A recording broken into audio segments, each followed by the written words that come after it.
ಸಾರಿಗೆ ಸಂಸ್ಥೆಯ ಸಮಸ್ಯೆ ಸದ್ಯಕ್ಕೆ ಮುಕ್ತಾಯವಾಗುವ ಲಕ್ಷಣ ಗೋಚರಿಸುತ್ತಿಲ್ಲ. ಕೊರೋನಾ ಮೊದಲ ಅಲೆಯ ಕಾರಣಕ್ಕೆ ಸ್ಥಗಿತಗೊಂಡಿದ್ದ ಸಂಚಾರ ಇನ್ನೇನು ಆರಂಭವಾಗಬೇಕು ಎನ್ನುವಷ್ಟರಲ್ಲಿ ಸಿಬ್ಬಂದಿಗಳು ಮುಷ್ಕರ.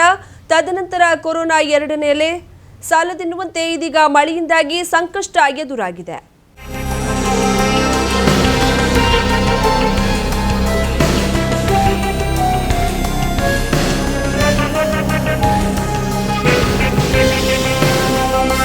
ಕೊರೋನಾ ಮೊದಲ ಅಲೆಯಲ್ಲಿ ಹೊಡೆತ ತಿಂದ ನಂತರ ಸಾರಿಗೆ ನೌಕರರ ಮುಷ್ಕರ ಪ್ರಾರಂಭವಾಗಿತ್ತು. ಸಾಕಷ್ಟು ಪ್ರಯತ್ನಗಳ ನಂತರ ಇನ್ನೇನು ಮುಷ್ಕರ ಮುಗಿಯಿತು.